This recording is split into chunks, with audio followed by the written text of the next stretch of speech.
feel you shouldn't applaud before the talk, because you don't know whether but it will be, I hope. This is a paper I wrote in 1986. Well, sorry, that's its publication date. And I always think of it as the washing powder paper, but it's really the washing machine paper. It's sort of quite funny when you read it. Perhaps I shouldn't say that, but Fractran is a programming language, a rather unusual one, in which programs are really just lists of fractions. And the basic thing you do is multiply by the first fraction on some list, and then, well, it all depends. You know, you have programming lines in Fractran, in the full Fractran thing, so you multiply by the first fraction on some list, and then go to some other programming line. But it turns out that Fractran 1 is already a universal language. Well, really, there's Fractran 1.5, 2, which is in between. But anyway,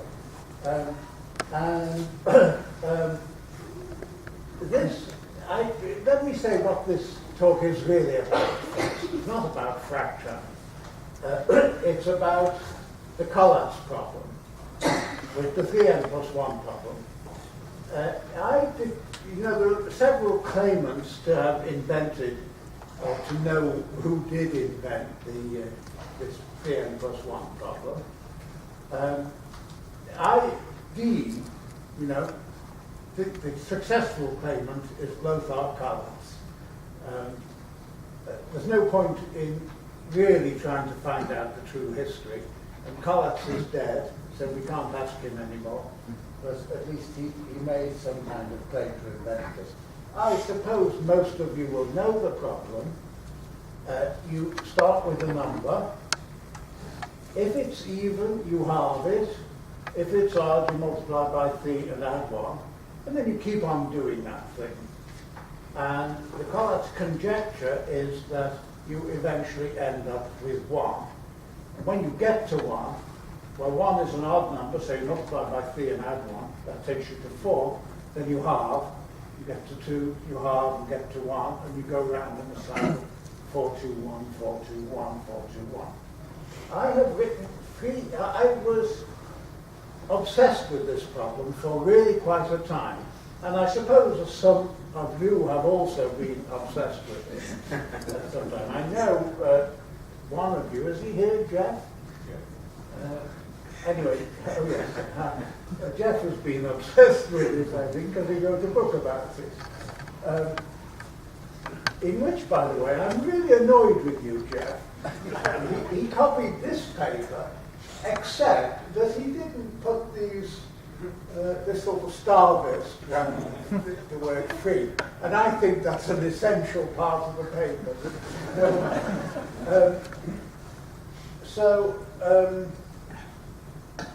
In 1972, or a year like that, I wrote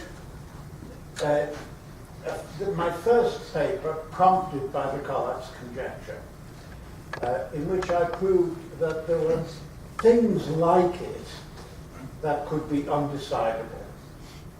That paper was called Unpredictable Iterations, and it was published in the proceedings of a conference on number theory in Boulder, Colorado. But I didn't feel that said enough, so to speak, and various people told me they didn't feel it said something. I didn't give any explicit examples. And in this paper, the point about this paper, which was published in 1986, I think, is that it gave some explicit examples. Let's have the next page. Oh yes, okay.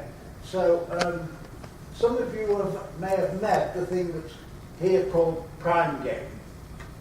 If you take prime game, then you start with 2 and always multiply by, after that, so to speak, always multiply by the first of these 14 fractions displayed here. that gives you an integral answer, and you repeatedly do that forevermore, and you watch to see what powers of 2 you get. And the powers of 2 you get are 2 to the 2, 2 to the 3, 2 to the 5, 2 to the 7, then I'll just say the index from now on, 11, 13, 17. You've probably guessed what that sequence is. So in other words, this thing called prime game essentially computes primes for you.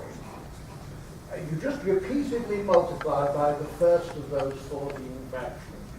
You may ask whether 14 is minimal, but I don't hear any of you asking.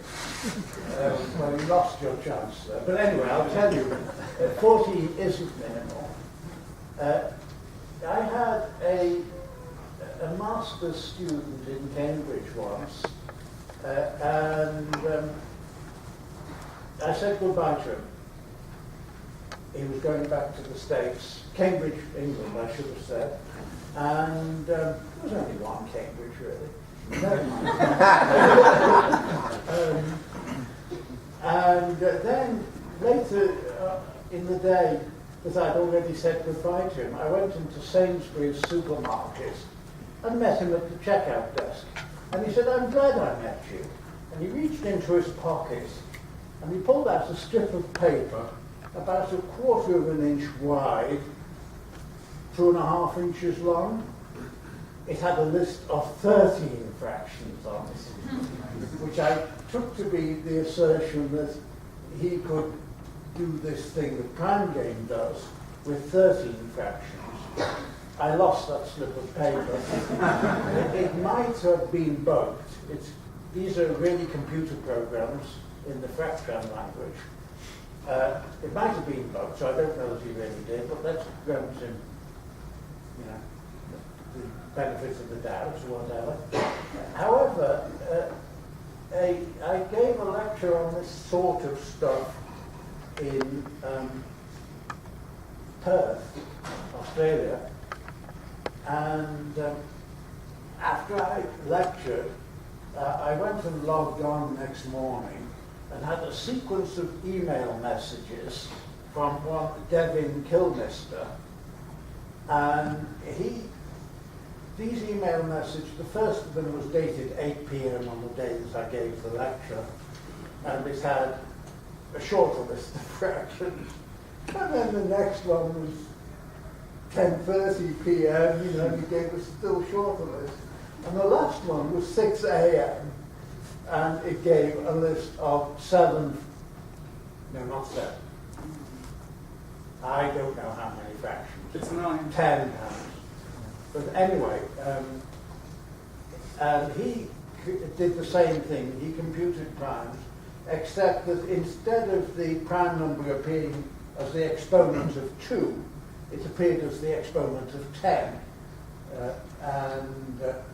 Anyway, it has a short list of fractions. Let's move on to the next one. This paper I call the washing, well, I often call it the washing powder paper, because it's in the style of advertisements for washing powder, but it's really a washing machine paper. Okay. These are the free samples. This prime game was your first free sample. What's this? Polygame. Oh no, Polygame's down here. This is Pygame. Yeah, that's right. With this list of fractions, you start with 2 to the n and apply this list of fractions until you next see a power of 2, and that will be 2 to the nth decimal digit of pi. So this thing computes decimal digits of pi. Well, it would, except that it's got a bug in it. There's a later correction to it, which I'm not going to show you. The list of fractions looks very much the same. The bug is corrected. Let's move this one up. Sorry, don't go over it. This thing called Polygame is a universal program. what it does is compute anything. You start it at a constant c, which you can choose arbitrarily, times 2 to the 2 to the n.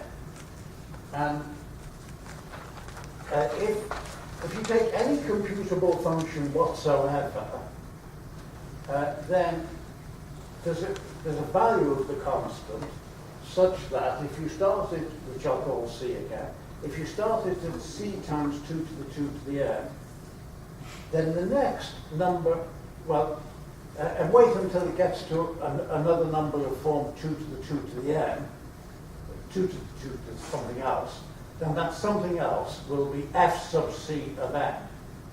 And, you can choose c so that in that sense it computes any computable function. And what happens if it never stops?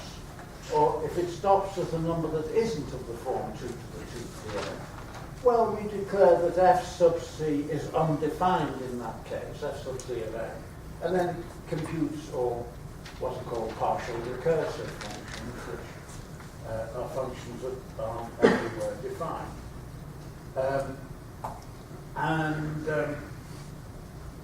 So let's move on until there's a place where, okay, it will be, here's a catalogue of what some of the functions are. So it just tells you the value of c here for some functions. So here's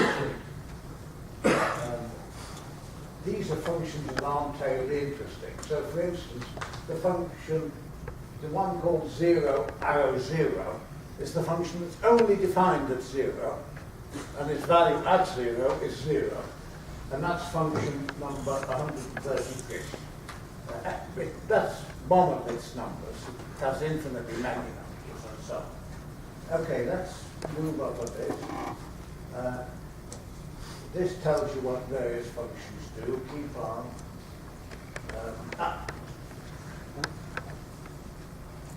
Yes. Okay, so let's see this thing called figure 1. Okay. What this is the value of c, which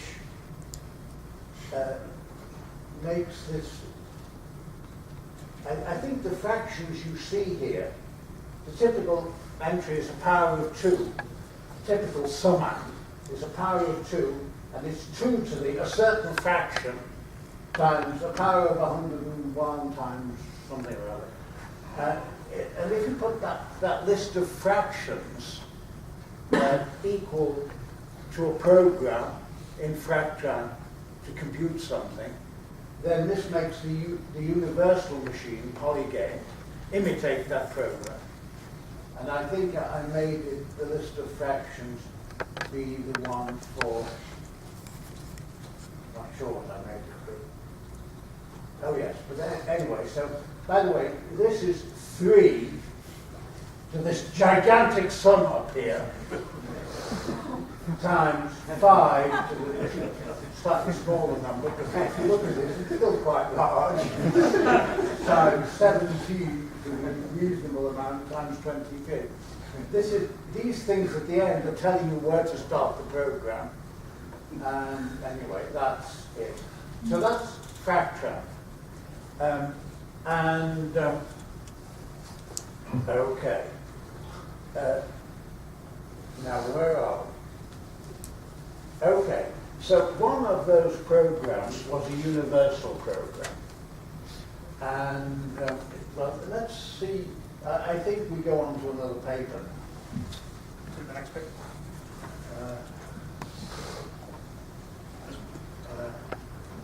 Yeah, keep on. I'm not interested in this stuff at the moment.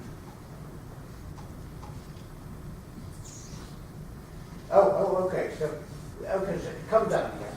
Okay. That didn't really settle my worries or calm me about the Collops conjecture. But let me sort of say something. The Collops conjecture is about a function that I call somewhere.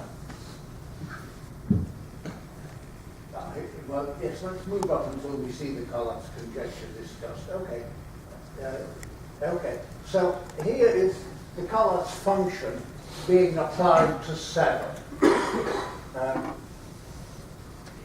So the collapse function is called a half n down slash phi n plus 1. And what that means is you choose the function a half n if a half n is an integer, and if not, you choose phi n plus 1, which of course is going to be an integer, and you just iterate that function. Now,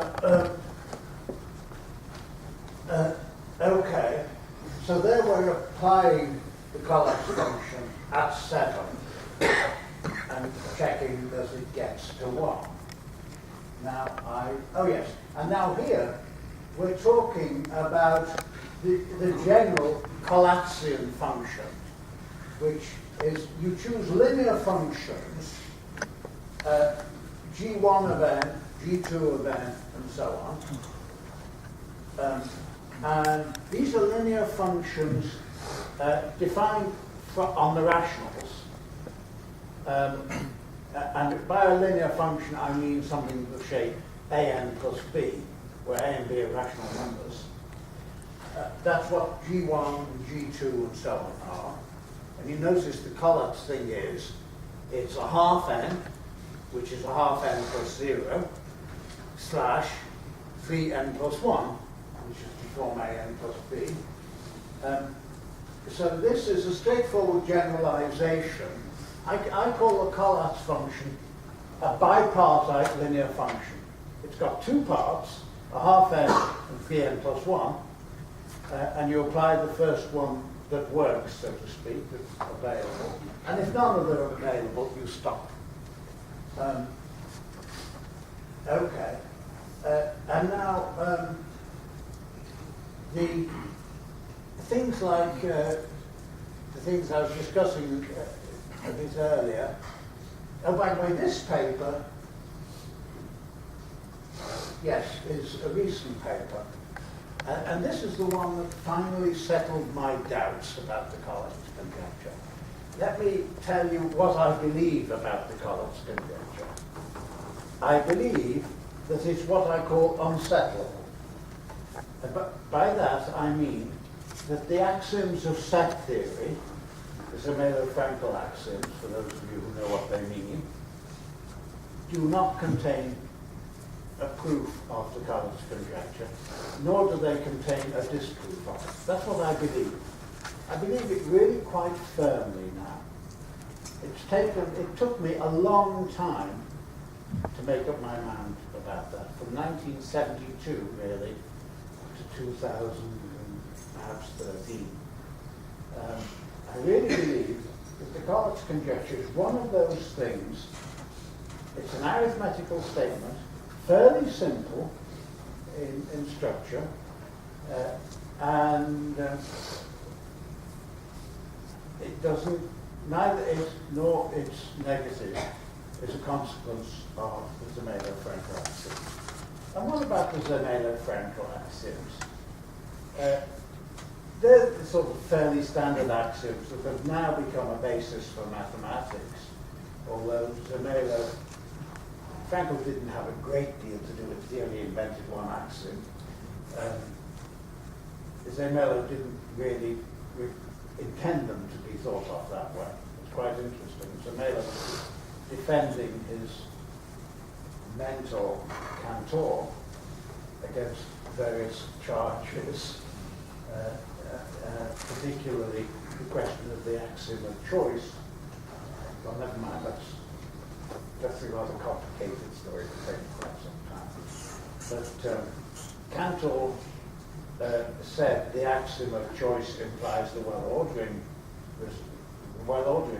principle, and lots of people didn't believe it, and Zermelo said, well, look, here is a proof, and that proof was really Cantor's proof, except that Cantor didn't write down axioms at all.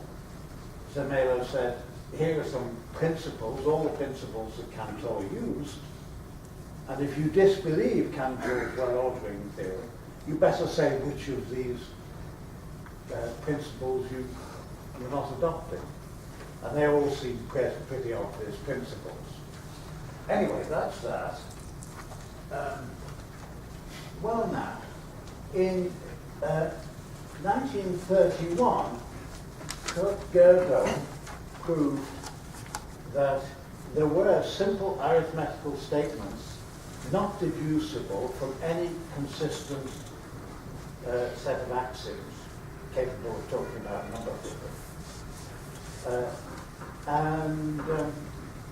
You know, collectively we have not taken that in. Even nowadays, most mathematicians have not absorbed that fact. You know, the Zermelo-Frankel axioms are far from being a sufficient basis for mathematics. They're not even a basis for elementary arithmetical statements. Fantastic fact, proved by Gödel in 1931, and in a sense restated by Turing in 1937, not Turing, yes Turing, in 1937, in terms of the halting problem. So, in view of the fact that this Fractran language, just lists of fractions, or lists of rational linear functions, hardly more than fractions, are already a universal computing system, a computing language, should we say. It's not possible to say whether such a game, rather like the Collatz game, it's not necessarily possible to decide whether it stops. A much stronger statement is that no matter what consistent system of axioms you use that's capable of talking about number theory, I prefer to call it set theory, which is stronger than number theory. No matter what consistent system of axioms you use, there is a thing like the Collatz game, which you can't settle.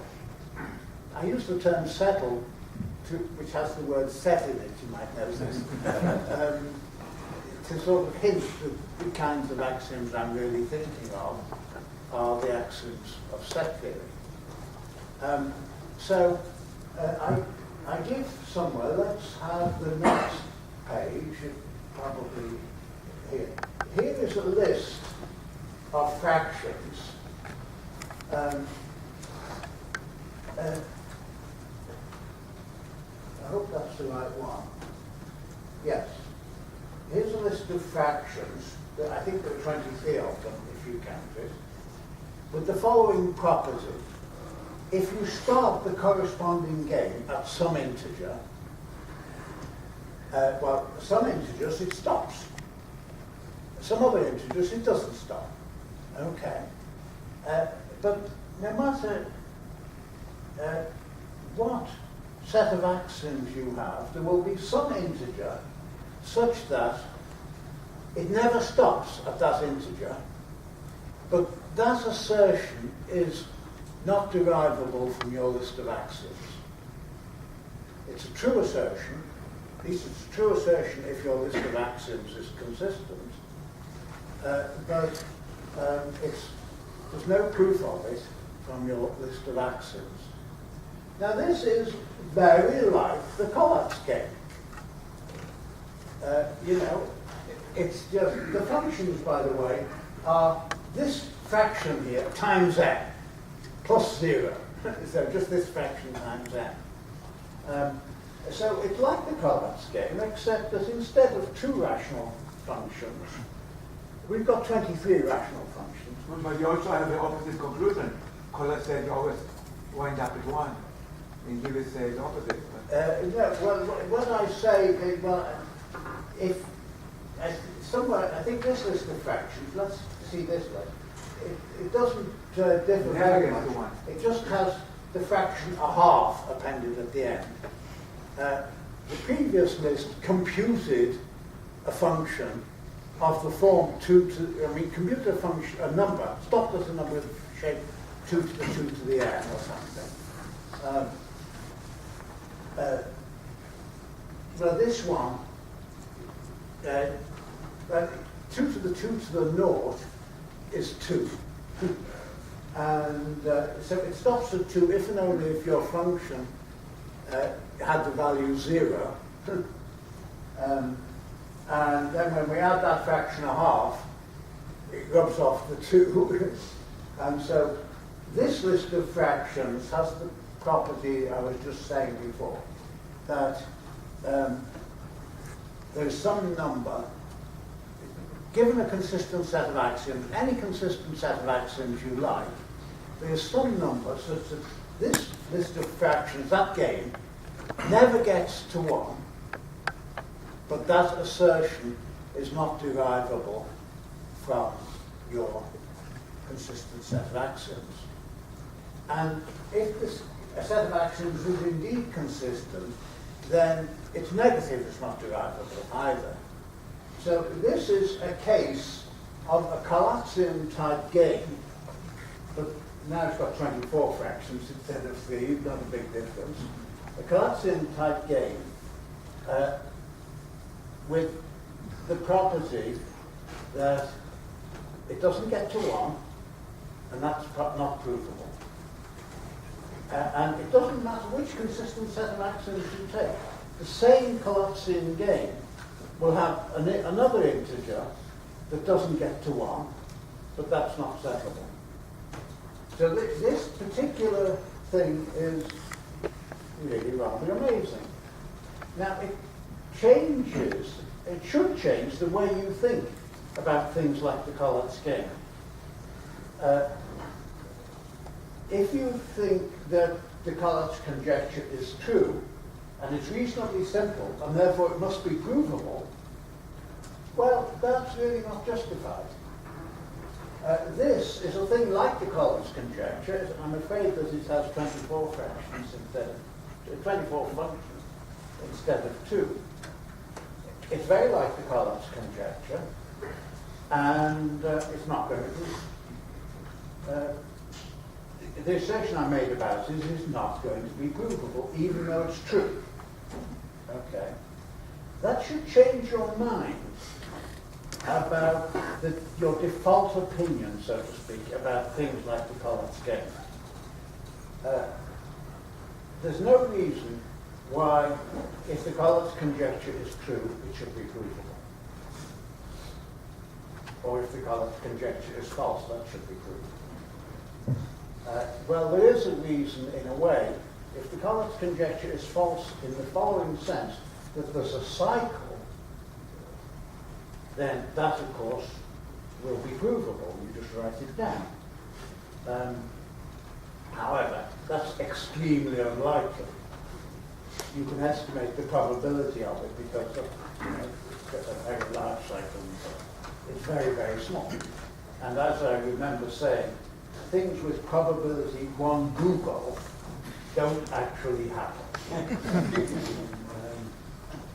Okay.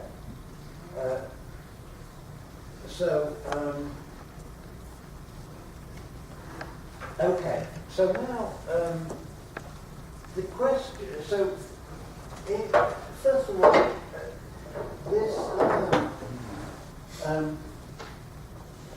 when I wrote this paper, which was 1 or 2 years ago only, when I first wrote it, I was still unsatisfied. The paper actually says that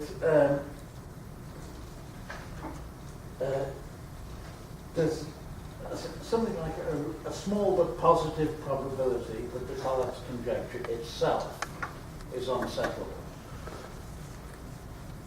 Okay. Then after the paper was accepted, actually, I thought again about it. I've been obsessed by this damn conjecture. I thought again about it.